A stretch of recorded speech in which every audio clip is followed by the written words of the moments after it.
Well, of course, like an introduction like that, it can only be Goodwood. Hello? I thought I'd actually talk over this video for once, just instead of you guys getting really bored and watching me do lap after lap after lap. I figured if I talked over it, I could perhaps turn people off even quicker than normal. So that MX-5 was there all day. It's actually quite a quick car.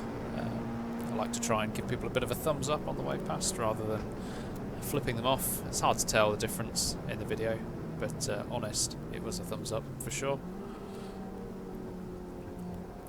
And now just settling into the first few laps of the day where we're chasing down Julian and his little yellow Caterham, which is pretty much a constant feature throughout the day. He and I end up in several duels out on the track, some with me leading and him following and vice versa. But really at this stage of the day we're just looking at learning the track, trying to find reference points and get our eye in. So this line, for example, through turn 1, not perfect. As the video goes on, you'll see that evolve. And then especially on this section of the track, which is really a high-speed section, requires a lot of commitment. I'm lifting very early going into this next corner, so already off the throttle. Way early, just trying to find where to put the car on the track and where to start the braking. And then again through here, really just trying to get to grips with the layout. Yeah, and how the corners flow into each other.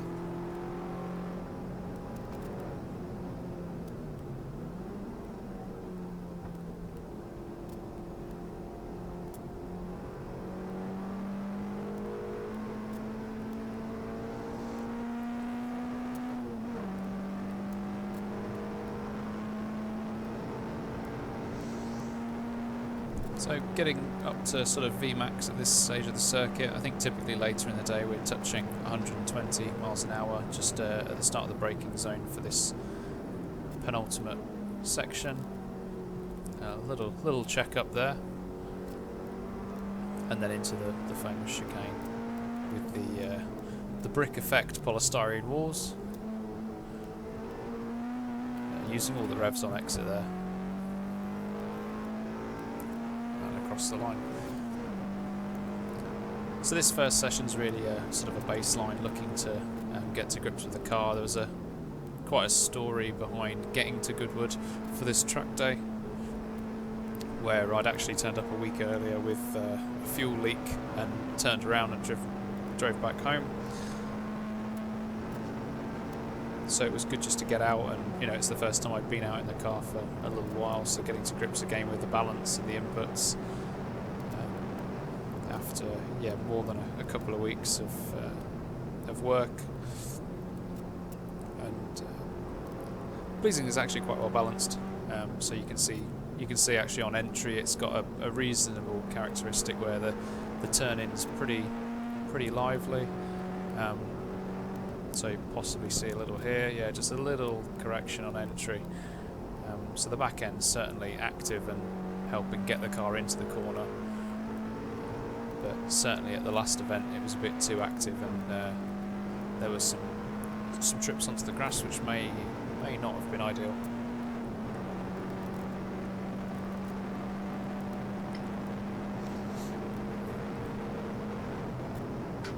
So just making a small brake bias adjustment there for some rear locking on the entry to that corner.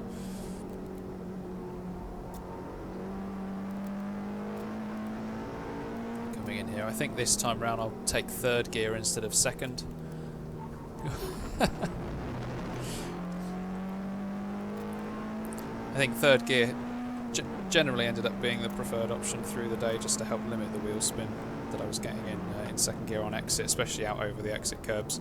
But obviously on that last lap there was a bit more to think about than which gear I was in.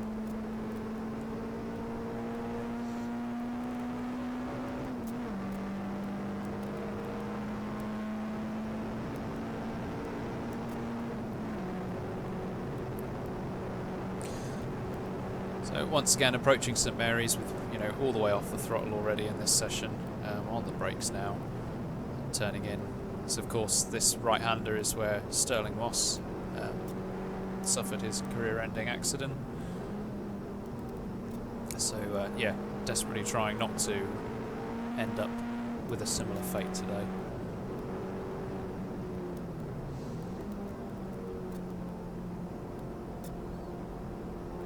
This whole section here in Levant is can be quite satisfying when you get it right. It flows really nicely.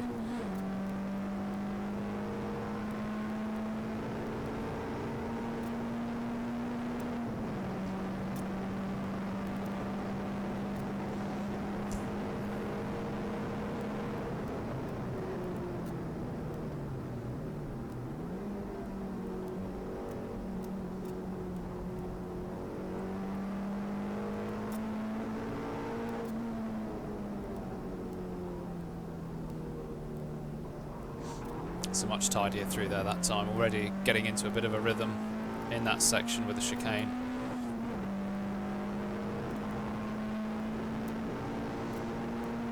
Entering into turn 1 again, and this time keeping away from that first apex, getting the car straightened up over the crest, and then actually full power from the middle of the corner out. And just taking that wider line on entry seemed to help get the car straighter sooner. It meant that I wasn't balancing the throttle through the latter stages of the corner as well.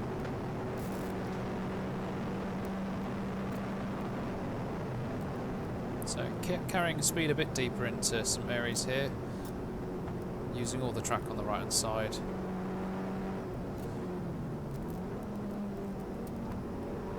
You can see from just the wheel work that the car's actually behaving quite predictably today.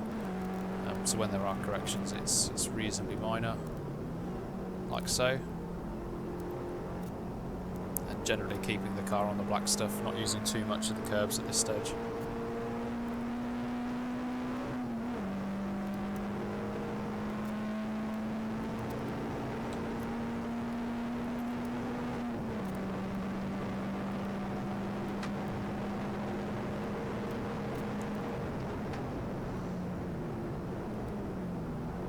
This is another good example of a sort of a double apex corner at Goodwood, where you just completely throw the first apex out the window and concentrate on hitting the second one.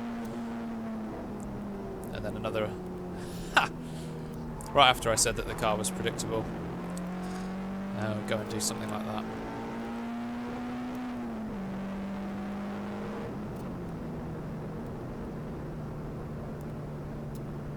And that's the end of session 1.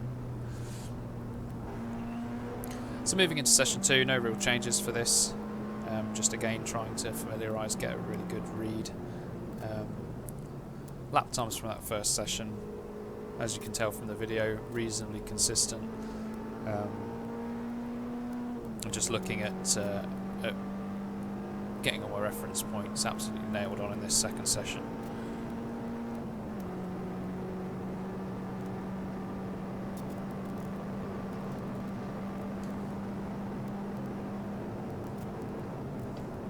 So one key change after that first session was just adjusting the tyre pressures.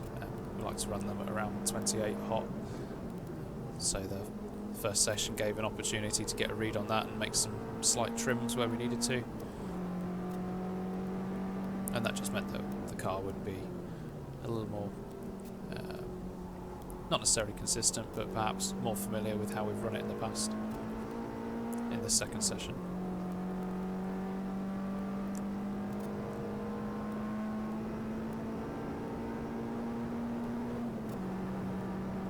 So, yeah, using all the track there.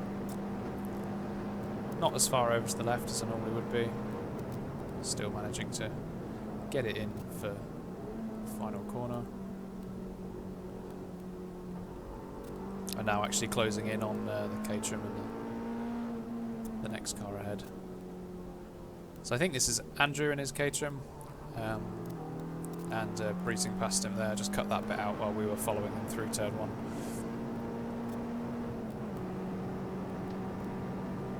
So Andrew in the white Caterham, and then Julian, who will be a recurring fixture in the yellow Caterham. Both great guys. Got speaking with them after the fact during lunch. And, yeah, they're both really sound. yeah, both very courteous on the track as well, which counts for a lot. And just generally good to talk to, very enthusiastic.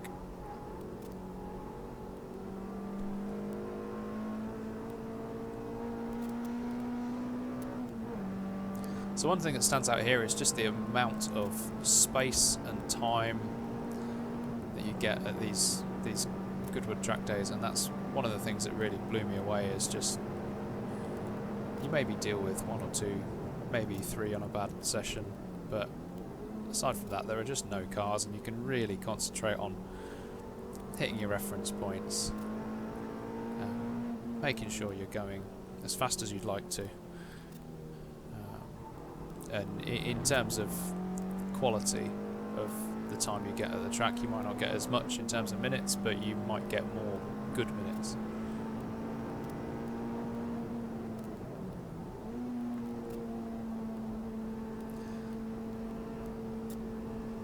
So I think that entry to 1 is really where I converged on throughout the day, and I'm not sure it really changed too much, but that kind of quite hard downshift into 3rd on entry, and then missing that first apex, and then really getting on the power through the middle of the corner was the line that seemed to suit me and the car pretty well.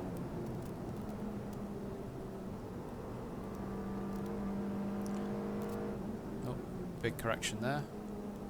I think at this stage I've got a bit excited by seeing Julian up ahead, and I think on balance I was probably around 1 second a lap time difference between Julian and I, so I wasn't catching him at a huge rate, but it was enough to you know, to just dangle him like a carrot in front of me, and it was only really in certain sections of the track. So I think in this section I'm perhaps got a slightly higher terminal velocity, really close the gap here, but I think he'll possibly get away from me in these next couple of corners.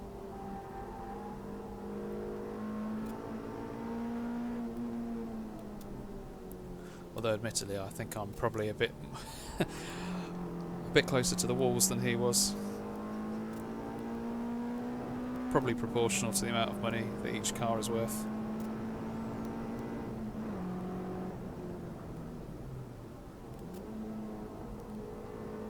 So you can hear right on the throttle there mid-corner before that final apex. And just not quite having the grunt to get past him on this section of the track yet. But then flat through this section, through No Name, and then right on the bumper here heading into St Mary's.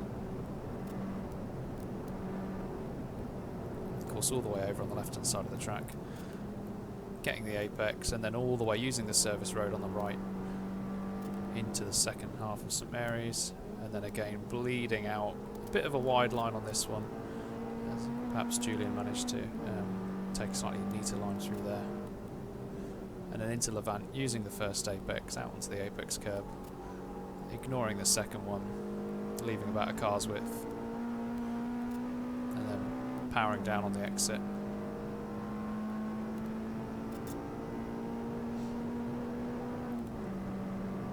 So yeah, really reeling him in here.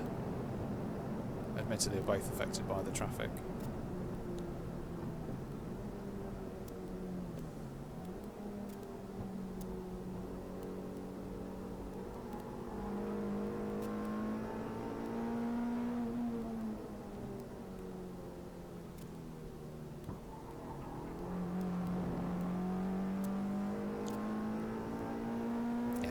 Classic front-wheel drive struggling for low-speed traction out of that chicane at the end of the circuit.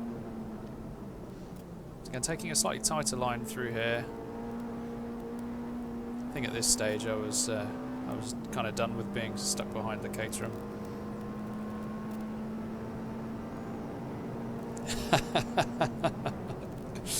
That's a friendly wave.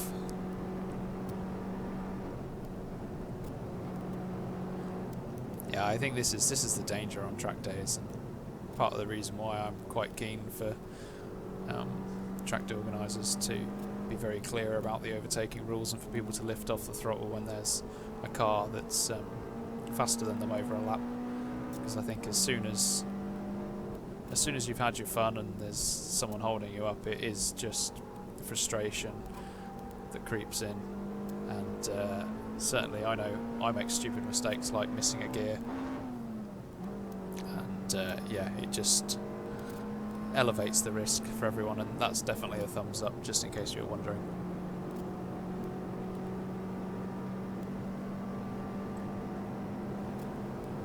So I think the red mist's starting to part now, but again, just taking it a little bit easier through these final corners after making the pass, just to cool off for a bit, not make any stupid decisions, and then into the chicane. Using all the curb. And that's the end of session 2.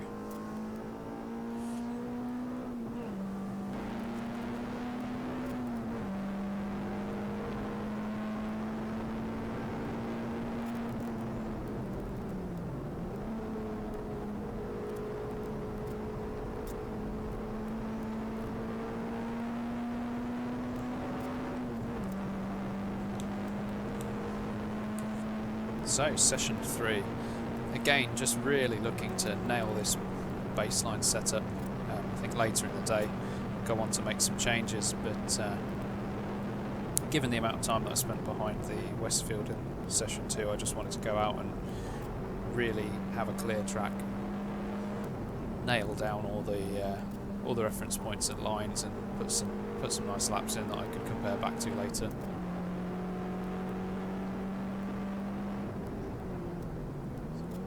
So you can hear now from the tyres actually pushing the grip, especially in the entry to Lavant there.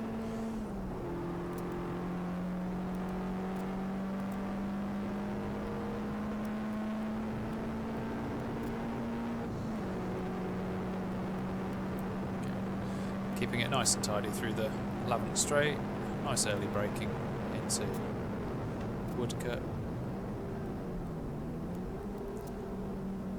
Nice apex on that and onto the exit curb.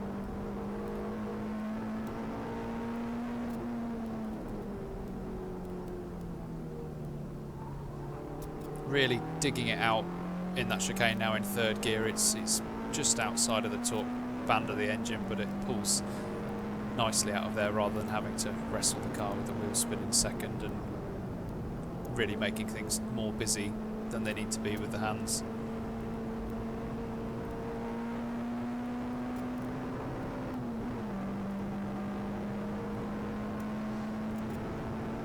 One thing that really struck me about this circuit is just how nice it's maintained. I mean, the grasswork either side of the track surface itself is just immaculate. And the atmosphere and the organisation was superb throughout, and honestly, can't fault it. It's really left a lasting impression on me compared to some of the other circuits that certainly we get here in the UK.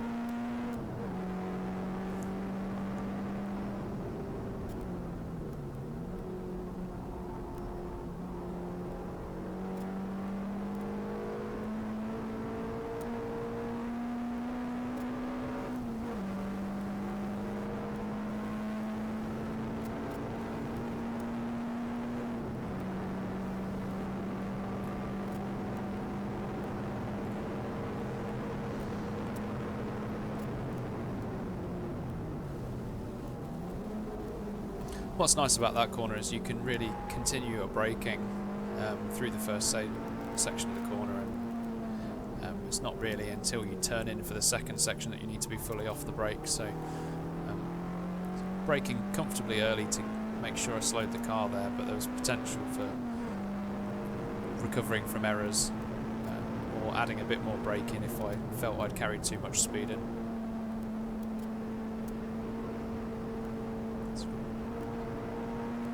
Quite wide on the entry through there, using all the track.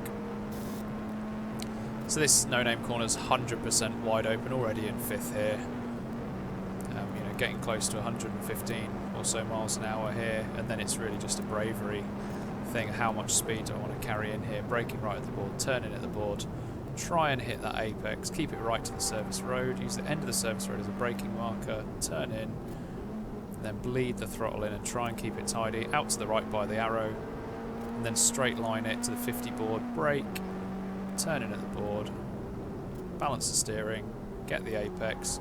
Typically didn't use the exit curb there, and then bleed the power out, take a wide line through the second stage of the corner.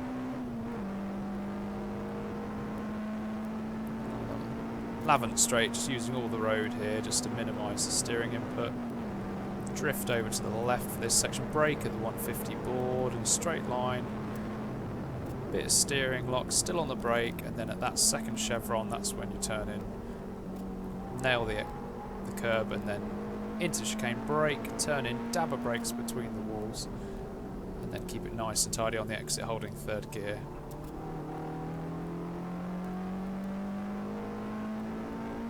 Using all the revs down the front straight. And then midway between the brake and the 50 board, slight turn in, keep left, and then turn in middle of the road for the first section, over the crest, full throttle, and then hitting the second apex and using all the road and a little bit of the grass.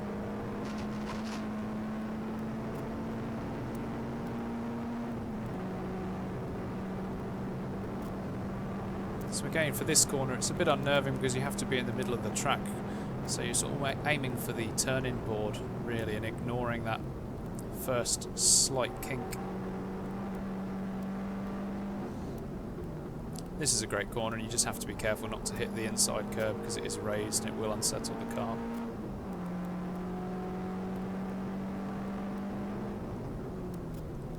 That's a big correction there, really didn't quite get that one right.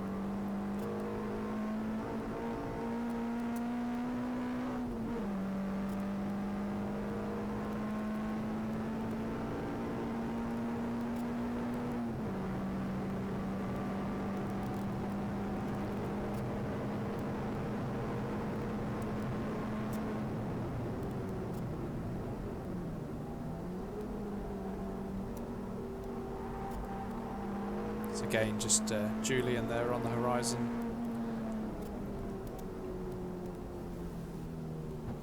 I think I turned around there because I heard a clonk or something in the left rear section, but didn't turn out to be anything worth worrying about. So again, just trying to keep the reference points even with a car in front. Full throttle now.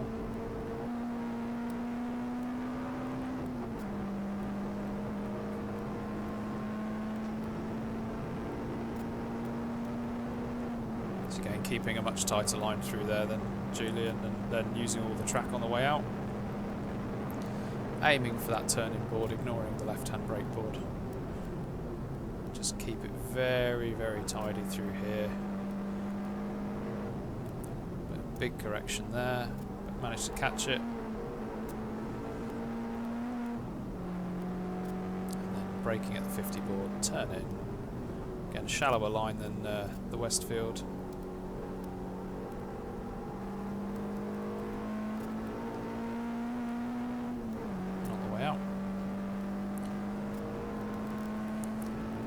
So the one characteristic that this car really displays and actually makes it quite fun to drive is that with the rear end just teetering on the edge, as you can see just from the balance on turn-in with small corrections every now and again, it makes it very responsive to things like trail braking and small throttle corrections. So it's really quite useful to have a lot of authority on the throttle pedal. And that's something we'll see in this session 4, where we're trying out a few new tweaks on the car. So for this session we've gone in with a slight change to the rear pressure in the tyres. So last time out at Cadwell Park, and certainly in the morning sessions here, we were seeing that the rear tyres really were almost not touching for a significant proportion of their width, so there was clear scrubbing on let's say the sort of the middle of the tyre, and then working towards the outside edge of the tyre, but the inside maybe 1/3 or 1/6 of the tyre's width was just collecting marbles from the track and not scrubbing off. So we went from a 28 psi hot pressure to a 22 psi pressure, just to see how that would affect Not only the obviously the the utilisation of the full width of the tyre, but also just the balance of the car, and if there was any noticeable or obvious change in lap time as a result.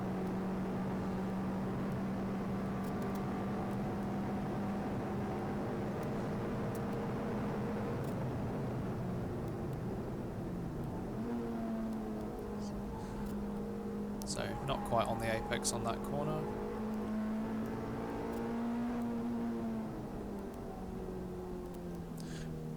But actually quite controllable through that final corner there.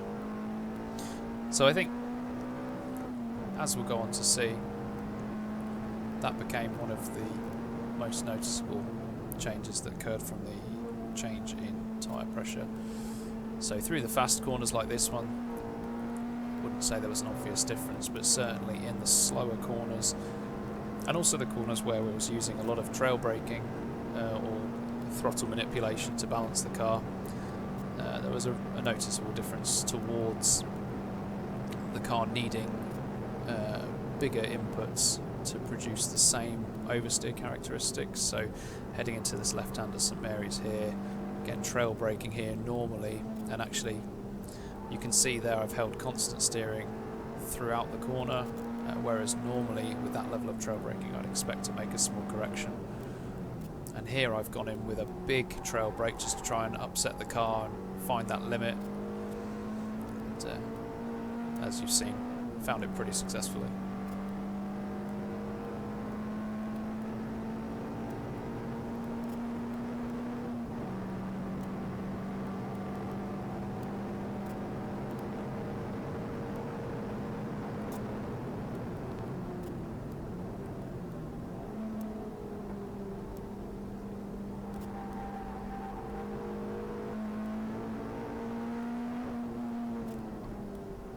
So again, very tidy through that chicane with the lower tyre pressures at the rear.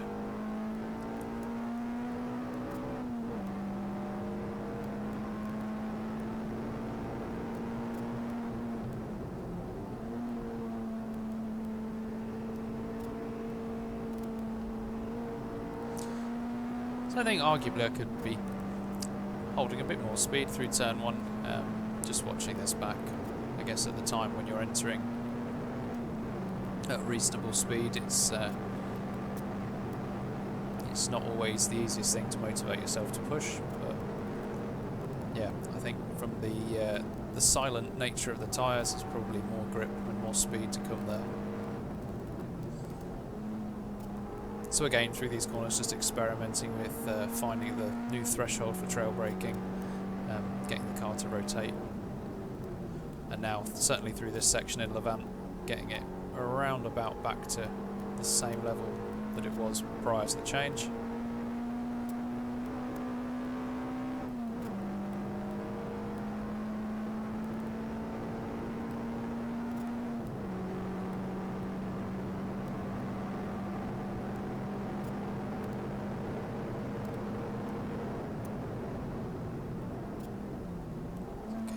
Satisfying this corner when you get it right. It just flows very, very nicely.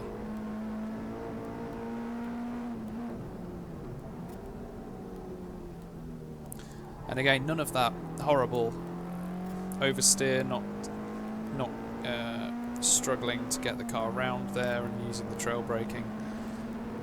It's a good effect, but without unsettling the car.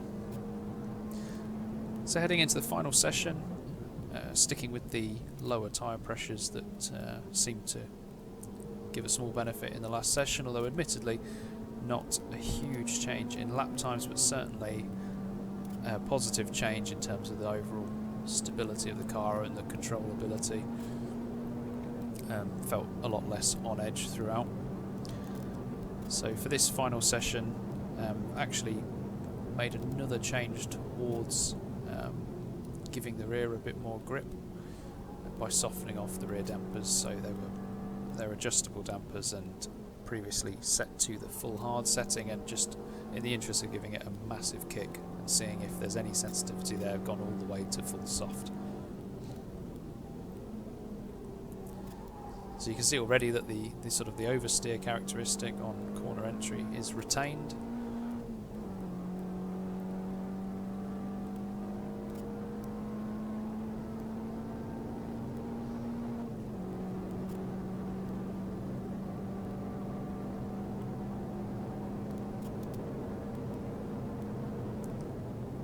Still working, so a bit less steady through Woodcut there.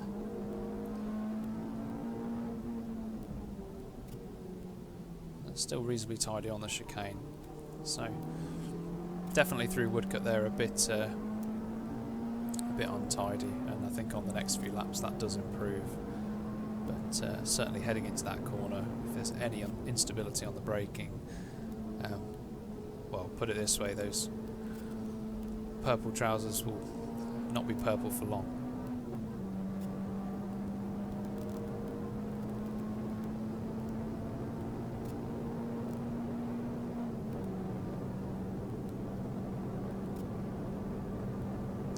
So I think with it being the final session of the day, this was also a bit of a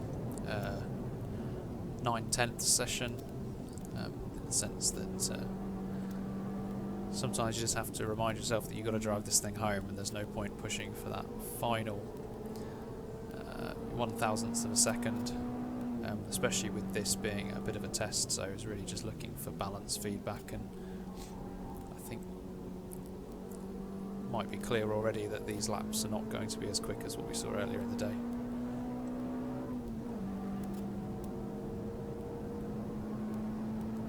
Especially with a very fast Lotus right behind us.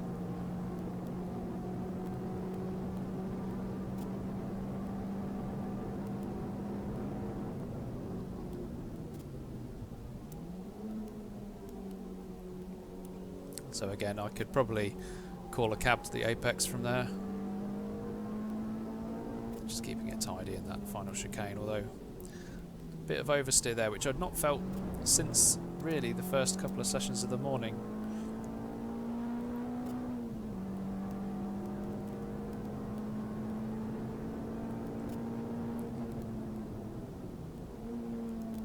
Nice tidy line, balanced throttle through the first section of one, the Madgwick corner, and then all the way to the left on the exit. And flat into no name, fifth gear, getting up to about 115. Touch the left hand side of the track, then centre, straight line to the turn-in board for the first section of St Mary's. Try and use all the road on the right hand side, brake at the edge of the service road. It's a nice line through there this time, very, very tight, tidy. And then braking in a straight line from the 50 board for Leven.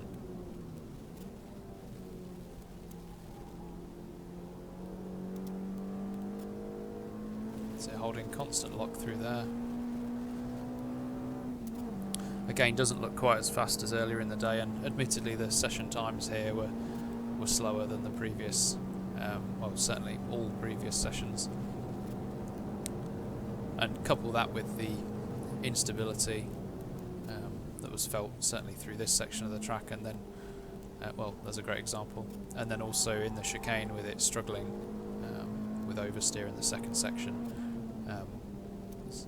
elected not to continue with the soft damper settings, and those rolled straight back to full hard setting at the end of this session.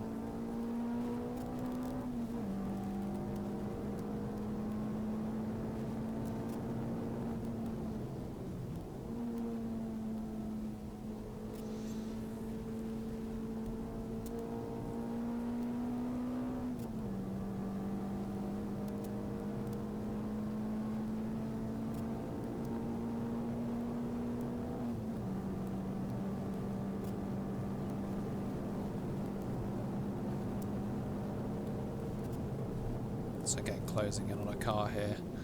A little bit of a correction into the first section of St Mary's, which is unusual.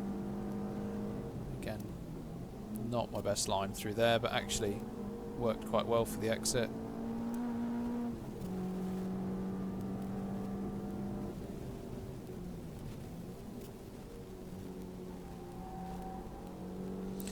So yeah, these damper settings really undid some of what I felt were positive changes from earlier in the day.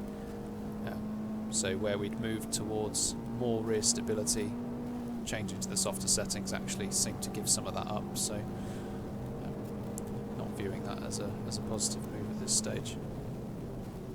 You can just see the raw straight line speed from that Audi, but absolutely reeled in the corners and certainly heading into the chicane here.